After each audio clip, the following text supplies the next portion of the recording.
نحمده ونصلي على رسوله الكريم أما بعد فقد قال الله تبارك وتعالى في القرآن المجيد والفرقان الحميد فأعوذ بالله من الشيطان الرجيم بسم الله الرحمن الرحيم واعتصموا بحبل الله جميعا ولا تتفرقوا صدق الله العظيم. معزز سامعات السلام علیکم ورحمۃ اللہ وبرکاتہ. آج میرا موضوع اسلام اور اجتماعیت ہے. امت محمدیہ کی سب سے بڑی کامیابی و کامرانی اتحاد، اتفاق اور اجتماعیت میں پوشیدہ ہے، اور سب سے بڑی ناکامیابی اختلاف میں ہے. اجتماعیت ہمیشہ خیر و برکت لاتی ہے اور اختلاف ہمیشہ تباہ و بربادی لاتا ہے، اور وہ قوم بہت جلد تباہ و برباد ہو جاتی ہے جس میں اختلاف عام ہو جاتا ہے. جس طرح پانی کا خطرہ خطرہ مل کر دریا بنتا ہے، اسی طرح مسلمانوں کے متحد ہونے سے ایک ایسی اجتماعیت تشکیل پاتی ہے جس پر نگاہ ڈالتے ہی مخالفین پر خوف طاری ہو جاتا ہے. قرآن مجید کی دیگر آیاتوں میں مسلمانوں کو متحد رہنے کا حکم دیا گیا ہے اور فرمایا گیا ہے وَاعْتَصِمُوا بِحَبْلِ اللَّهِ، یعنی اللہ کی رسی کو مضبوطی سے تھام لو. اس آیت میں فرد واحد کی بجائے پوری امت مسلمہ سے خطاب کیا گیا ہے، یعنی اعتصموا بحبل اللہ، اللہ کی رسی کو مضبوطی سے تھام لینا ہر مسلمان کا فریضہ ہے. قرآن نے نہ صرف خدا کی رسی کو مضبوطی سے تھام لینے کے حکم پر ہی اتفاق نہیں کیا، بلکہ جمیعاً سب کے سب مل کر اللہ کی رسی کو مضبوطی سے تھام لینے کا حکم دیا گیا ہے، اور سب مسلمانوں کو آپس میں مل کر اجتماعی شکل میں اعتصموا بحبل اللہ کرنا ہوگا، اور سب مسلمانوں کو متحد و متفق رہنا ہوگا. اس آیت میں اتحاد امت کا حکم دیا گیا ہے اور تفرق یعنی اختلاف سے بالکل بھی منع کیا گیا ہے. مفسر اکرام کے نزدیک بحبل اللہ سے مراد کتاب اللہ اور سنت رسول اللہ ہے.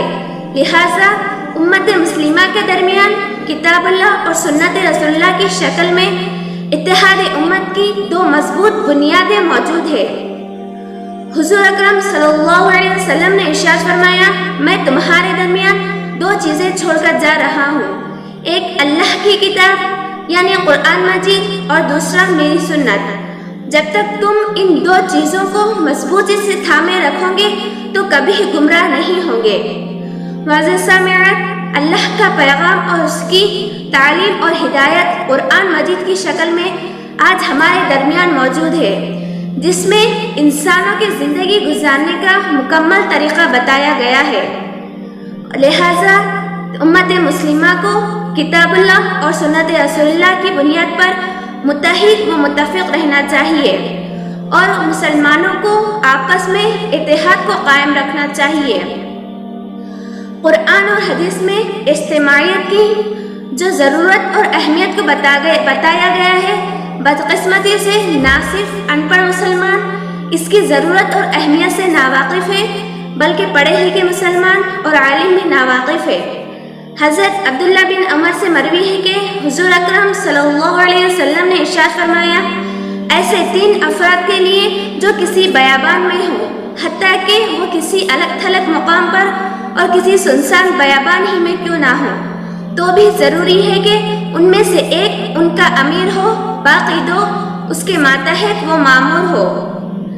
اجتماعیت سے کترا کر نہیں، بلکہ ایک منظم اور اجتماعی زندگی گزارنے کا قرآن ہمیں حکم دیتا ہے، اور اسی راستے کا تعین کرتے ہوئے اس کے ضروری مراحل کے سلسلے میں ارشاد فرماتا ہے وَلَا تَتَفَرَّقُوا، یعنی الگ الگ نہ رہو، باہمی جڑے ہوئے رہو. اللہ تعالیٰ ارشاد فرماتا ہے کُنتُمْ خَيْرَ أُمَّةٍ، اے مسلمانوں ہم نے تمہیں ساری انسانیت میں سب سے بہترین امت بنایا ہے. اللہ تعالیٰ ہمیں اتنا بڑا عہدہ دے رہے ہیں، اتنا اونچا مقام و مرتبہ دے رہے ہیں. جب بھی کسی کو عہدہ دیا جاتا ہے، عزت دی جاتی ہے، تو اس کے ساتھ ذمہ داریاں لازم ہوتی ہے. تو کیا ہمارے لیے کوئی ذمہ داریاں نہیں؟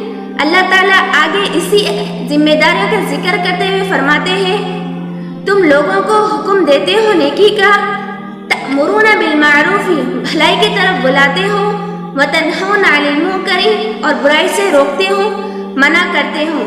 اللہ تعالیٰ ہمیں خیر امت کہہ رہے ہیں، ہمیں اتنا بڑا عہدہ، مقام و مرتبہ دے رہے ہیں کیونکہ ہم لوگوں کو نیکی کی طرف بلاتے ہیں اور برائی سے روکتے ہیں، منع کرتے ہیں۔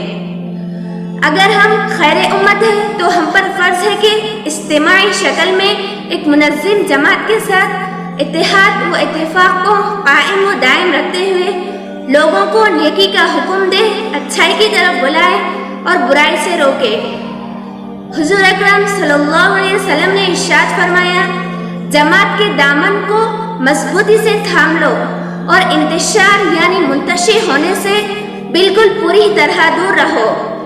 اس وقت اجتماعی کردار اور داعیانہ صفات کی بیداری ہم سب کے لیے ضروری ہے۔ اجتماعیت اور اقامت دین ایسے نہیں چلے گا۔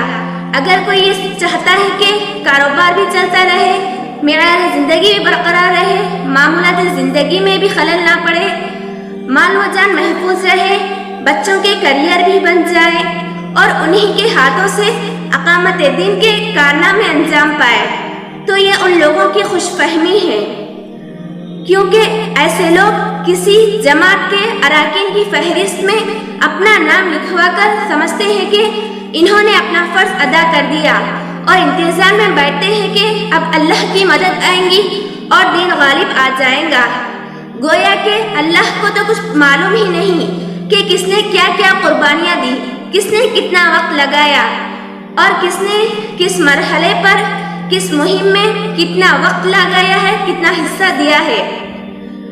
اور اللہ کے یہاں تو ہر انسان اور ہر چیز کے عمل کا حساب موجود ہے۔ قد جعل اللہ لکل شیء قدرا، اور اس نے ہر چیز کا اندازہ مقرر کر رکھا ہے۔